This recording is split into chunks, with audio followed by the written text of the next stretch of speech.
Hey everyone, welcome back. I'm Michael and we're going to be getting right back into some more Reddit stories. If you enjoy the video, make sure to leave a like and subscribe. Now, without further ado, let's begin. This story was posted by a user named Wrong Cockroach in the True Off My Chest subreddit. The post is titled, "My sister's BF tried to kill her and used my child as a hostage. Just to start off, everyone is okay. He was caught and arrested and is currently in jail with a bond his family can't afford. I don't know where to start, but I guess I'll begin by saying I'm traumatized. As a parent, the second worst thing that could happen has happened. I didn't know where he was for 6 minutes, but it felt like it was 30. I feel like I was the last person contacted to know what was going on. I'm angry. I'm angry at my sister's boyfriend, I'm angry at my sister, and I'm angry at myself. I know I shouldn't be, but I am." To make a long story short, my sister was supposed to watch my son a couple of nights ago. She said she wouldn't be off work in time, but that he could watch him for 30 minutes to an hour before she got off. I thought it would be okay since it wasn't a long period of time. I was so wrong. I got a bad gut feeling when I pulled in to drop him off, but I ignored it. I chalked it up to anxiety and thought I was just being selfish and wanted a fun night out. I received a call about 45 minutes after dropping him off. Just came to, beat her up, crashed her car, and took off in the crashed car. "I'm sorry, OP. I called back, and she told me that they found him, but that I couldn't see him yet. Instantly, I thought he was dead. That was the worst 6 minutes of my life. Basically, my sister tried to break up with him that morning, but in his eyes, she wasn't allowed to break up with him, and that's what started all of this. He was using their dog as a hostage at first, so my sister got our other sister to get her dog out of that situation. She said she was going to tell me not to drop off my child, but he was acting fine and had calmed down, so she didn't. But I really wish she had. I'm mad she didn't. I would have never dropped him off. He pulled up to her workplace and told her if she didn't come out, he would harm my child. He sped off into an alleyway by her work and strangled her. He said, 'Do you really want to break up with me? I just want you to know if you break up with me, my child and I are going to go on a ride.' She said no, and he called her a liar before crashing into her job sign, totaling her car. Then he told her if she tried to run or scream for help, he'd kill my child. He hit her again. There was more arguing before he tried to kidnap her. She jumped out of the car and ran screaming into her job. The police found my child alone in their apartment with the door locked. He had dropped him off and taken off on foot. He turned himself in after hiding for about an hour, crying and admitting everything. My child is fine and didn't know what was going on, thinking they were playing, but I am not okay. My sister isn't okay. She's been left with a large financial burden as they live together and is now without a car. She is traumatized. I feel so bad for feeling angry with her. I know I wouldn't know what to do in that situation as I've never been in it, and she was in fight or flight mode. But I am angry. Irrational or not, I'm angry she didn't let me know they were having problems. I'm angry she jumped out of the car screaming after he said he'd kill my child. I'm angry I wasn't told immediately, but I also feel bad. I've always been my sister's protector, and I wasn't even worried about her when this was going on. I was only worried about my child. I feel more angry that my child was involved than about what happened to her, and that feels terrible. I don't know why I feel this way, and I don't know what to do with these emotions. I don't know what to do from here. I want to make a post exposing him, maybe set up a GoFundMe for her, but I know she doesn't want that. I want to press personal charges or sue him, but I don't think she wants that either. I just don't know what to do or how to process my feelings. My family doesn't even want to talk about it. There's so much more I could say, but at the end of the day, I am so thankful that my child is okay. I prayed so hard. I'm thankful my sister is physically okay with only mild bruising, and I'm thankful he's in jail just hoping for a strong sentence. However, I do not wish to condemn my sister or press charges on her. That wasn't the point of this post. She was just as surprised by this as I was and was not covering for her abusive boyfriend. She had a bad lapse in judgment. She immediately ran into her job, screaming to call the police and helped get him in jail. I definitely will be more cautious moving forward, but please refrain from harsh comments about my sister. She didn't intend for this to happen. You have helped me feel justified in my anger, and I really appreciate that. Maybe it's because she's my sister and she doesn't have a bad bone in her body, but you are right. Her dog is her baby. She definitely cares more about him than her nephew, and if it was him in the car, I don't think she would have jumped out. But I'll just have to sit with this for a while.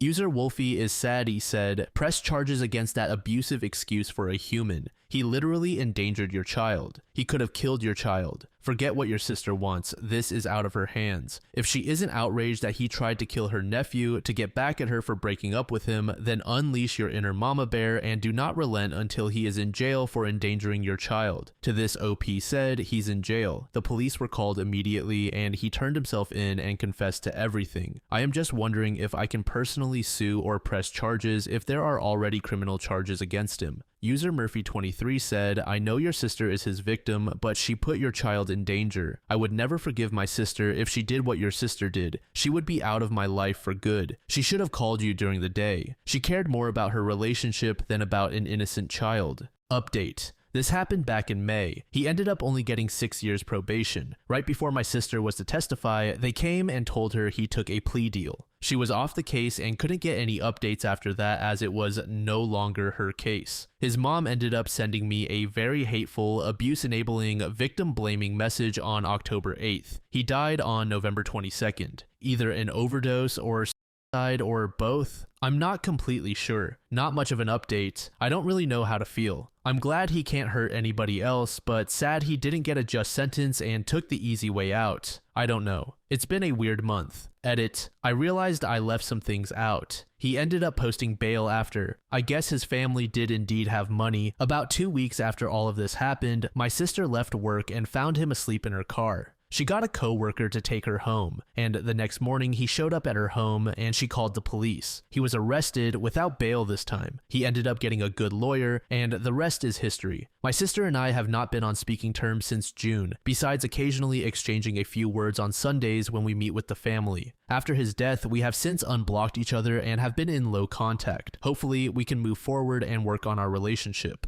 User Jen SB said, the world is just better off without some people in it. It sounds like this is one of those cases. Take comfort in knowing your family is safe and you have absolutely nothing to feel guilty about. He's gone for good rather than just a couple of years. To this, OP said, that is true. Thank you. I fully believe he deserves to rot. My aunt thought it was wrong of me to say, good riddance, may he rot, and I'm a huge empath, but I have no empathy for that man. I honestly do hope he suffered as much as, or more than, he put my family through in his final moments. This has validated my feelings, so thank you. User Challenge Houdini said, I don't know how you can speak to your sister again after all this. She endangered your child's life. She was scared for her own safety and the safety of her dog, but she was fine with that monster looking after your child. I hope this has been a great lesson to never leave your child alone with anyone you don't know well or trust. I trust no one with my children, and unless there's an emergency, I don't even ask immediate family for help.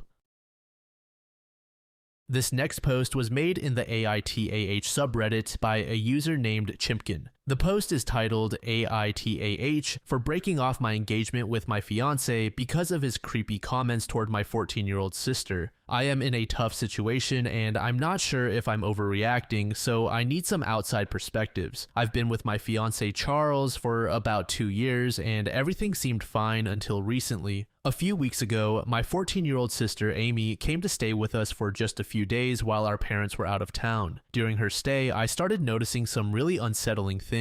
At first, I thought I was imagining it, but Charles started making comments that made me feel incredibly uncomfortable. He would call her so hot and would say things like, "You're going to turn heads when you're older, and you've got such a body on you already." The worst part was when he said, "I'd be jealous if I were your boyfriend. Every guy will be looking at you soon." I tried to ignore it at first, but it kept happening and I began to feel sick to my stomach. Then one evening, I overheard him telling a friend on the phone, "Amy's got that look now, it's like she's starting to bloom."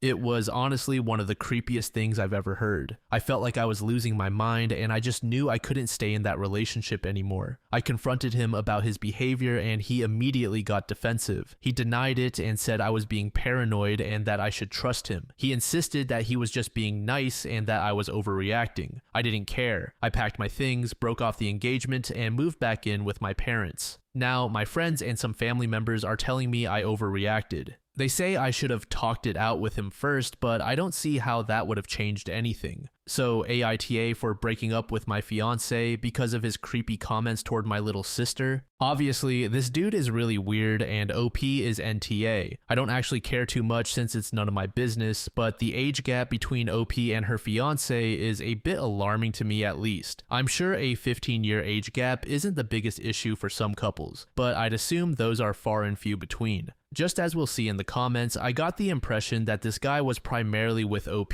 because he had some sort of fetish for women who are significantly younger than himself. He may have seen OP as an opportunity to get to her sister. User Aggravating Ring said, drop the man and the friends defending him. That is red flag on fire behavior. To this user, Agile Top said, he was grooming your sisters. He's got huge pedophile vibes. I would not want him around your sister or any future friends' kids or your own. That age gap is too much. Your sister is not much younger than you are. To us older people, him being with you is just as inappropriate as you picturing him with your sister. Get out. Good job. I'd also look him up to see if he's on an offender list. User Ranty said NTA. He liked you because of how young you were, and the same applies to your sister. You made the right choice. Edit. If you've come here to tell me it's a fake story, please keep scrolling because the notifications are starting to pile up. This story might be fake, but plenty of people have replied to me with similar experiences, so hopefully there's a lesson to be learned. User OK Analyst said, please keep an eye on her and make sure your ex isn't reaching out to her. Considering her age is the same as your age gap and she's close to the age you were when you met him, I would be worried he's a predator and might start grooming her. Fingers crossed he's not, but it's better to keep her safe.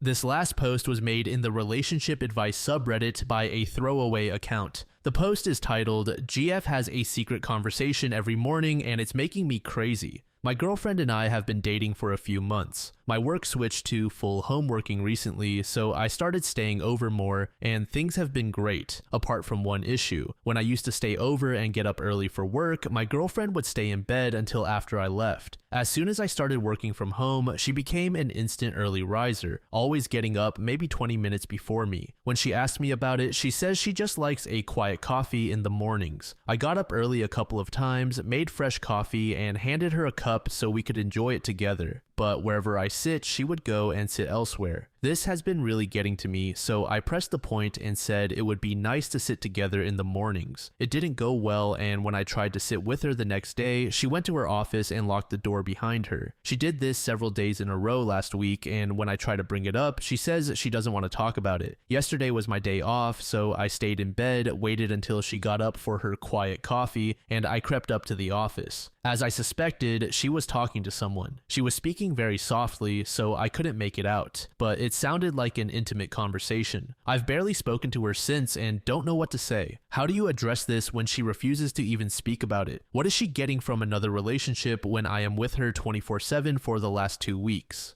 I do have a small camera I could put in her office. I know it's wrong, but this is driving me crazy, and if I need to confront her, it will be easier with all the evidence. Update. I noticed recently that my girlfriend was avoiding me in the mornings only for a short period of time, but every single day, insisting she just wants a quiet coffee on her own. I happened to hear her talking to someone during one of these morning sessions and obviously wanted to know who she's talking to every single morning. Today, when she got up and went to make coffee, I took her mug and wouldn't let her have it. I was only joking at first, but it turned worse with her saying, "Just give me my mug." I lost my temper and said, "Just tell me who you're cheating on me with." This is where I think I'm the asshole. Maybe because it was something she's been doing every day since her dad died almost a year ago. She talks to him every morning while she drinks her coffee, just chatting about her day or whatever. Obviously, I backed off right away and sat down. I told her it's fine and she should keep doing it. I want her to, and I just needed to know. I just thought she was talking to some other guy.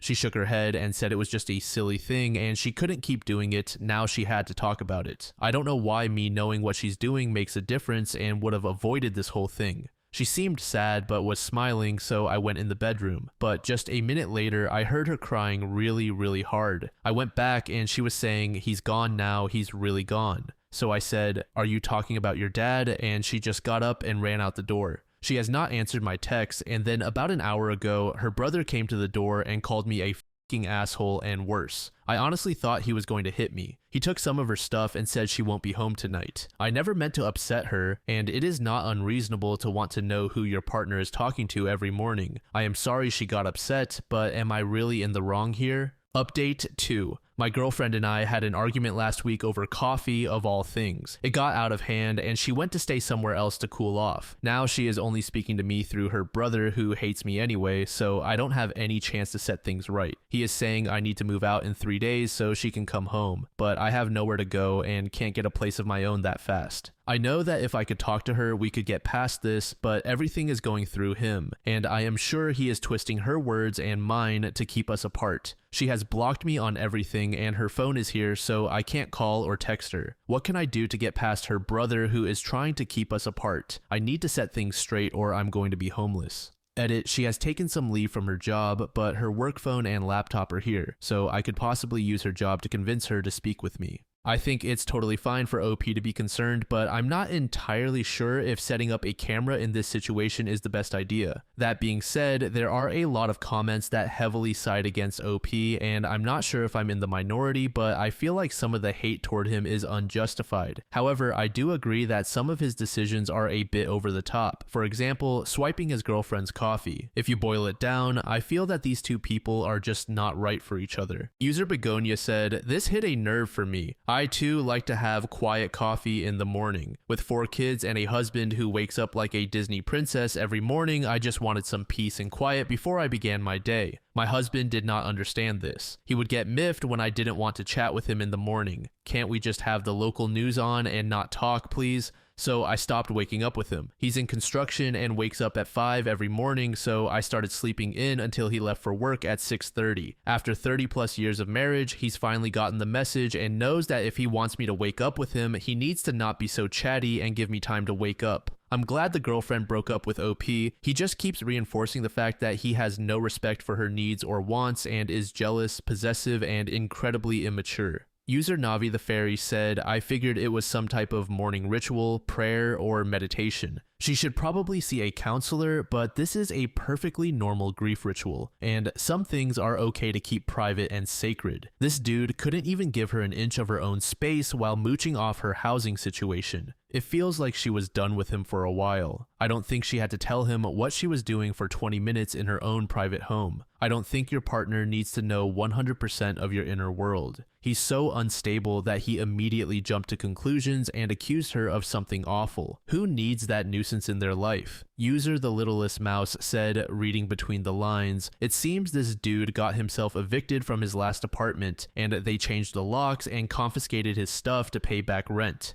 The amount of entitlement from this asshole is amazing. He essentially forced the issue of moving in by playing on his girlfriend's guilt. Didn't support her after the loss of her father, didn't listen when she asked for a small amount of space, and is now shocked that she didn't keep rolling over for him. His latest post is infuriating. It's all about himself and his predicament, with nothing about trying to understand and make amends with his girlfriend. He epitomizes the idea that poor planning is not someone else's emergency. He couldn't be bothered to care about her and is now shocked that she doesn't want to keep bankrolling his life.